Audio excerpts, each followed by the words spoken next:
करती है। बच्चों के पहले उठ जाने से पहले उठ जाना चाहिए। बच्चों के सामने कभी झगड़ा नहीं करना चाहिए, लड़ाई नहीं करनी चाहिए। आपने राम कथा में सुना होगा कि जब कैकेयी माता को दशरथ जी को झगड़ा करना था तो कहां गए? सामने नहीं लड़े महल में, ना ना। पुराने जमाने में झगड़े के लिए अलग ही कमरा बना हुआ होता था जिसको बोलते थे कोप भवन। जब माँ बाप को लड़ना होता था तो अलग ही कमरा बना होता था, उसमें जाकर के महाराज दत्त तेरे की लत।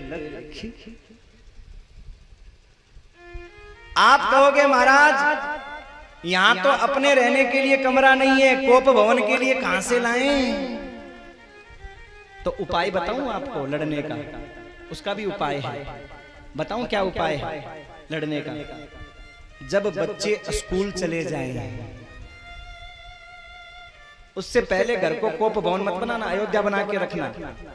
और जब बच्चे स्कूल चले जाएं तो पीछे से सजनों लठ लेके मारना, तेरे की फोड़ दो सिर को। आप कहोगे महाराज ये क्या शिक्षा दे रहे हो? अरे भैया जब नहीं मानो तो और क्या है भाई? झगड़ा नहीं करना चाहिए, पति पत्नी को नहीं लड़ना चाहिए, लेकिन मान ही नहीं रहे हो, तुम्हें लड़ना ही है तो कम से कम बच्चों के सामने मत लड़ो। जब बच्चे स्कूल चले जाएं तब सिर फोड़ दो एक दूसरे का। और जब बच्चे वापस घर आए तो ये मत बोलना तेरे पिताजी ने सिर फोड़ा, तेरी माँ ने सिर फोड़ा ना। बोल बेटा कहीं मैं गिर गई थी नीचे तब लग गई चोट मेरे।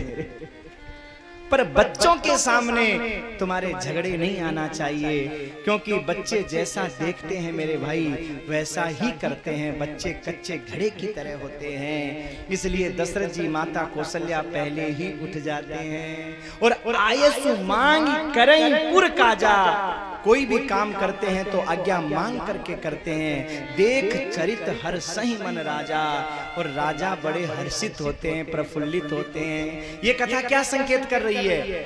आप कोई भी कार्य करो तो पहले अपने माँ बाप को प्रणाम करो, आज्ञा मांगो। आप कहोगे वो क्या जानते हैं? वो जानते कुछ नहीं है, पर आप जब प्रणाम करके आज्ञा मांगोगे और वो कहेंगे हाँ बेटा जा ठीक है बढ़िया कर, बस आपका काम सफल हो गया माँ बाप की आज्ञा मांगने से। और अगर माँ बाप की आज्ञा नहीं मांगोगे तो सजनों कहां गिर पड़ोगे इसका कोई पता नहीं है। कहां गिर पड़ोगे कोई पता नहीं। भगवान राम स्वयं माँ बाप की आज्ञा मांग करके काम कर रहे हैं। देख चरित हर सही मन राजा, माँ बाप को बड़ी प्रसन्नता हो रही है।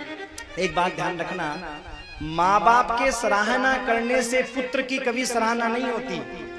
पुत्र की सराहना कब होती है? जब माँ बाप गली में बाहर जाएं और गांव वाले कहें वाह क्या कहना फलाने का बेटा तो वास्तव में वाह बहुत ही, क्या बेटा हो तो फलाने जैसा हो। गारंटी की बात है माँ बाप का 2.5 सेर खून बढ़ जाता है। अगर बच्चा लायक है और दुनिया वाले उसकी प्रशंसा करते हैं तो माँ बाप का पूरा 2.5 सेर खून बढ़ता है, 2.5 सेर। और बच्चा अगर नालायक है और माँ बाप गांव में निकलते हैं, एक भी आदमी कह दे कि ऐसा पैदा करने से अच्छा तो बांझ रह जाती, क्यों पैदा किया ऐसा नालायक, तो मेरे भाई माँ बाप का 2.5 सेर खून घट जाता है। माँ बाप जीते जी मर जाते हैं।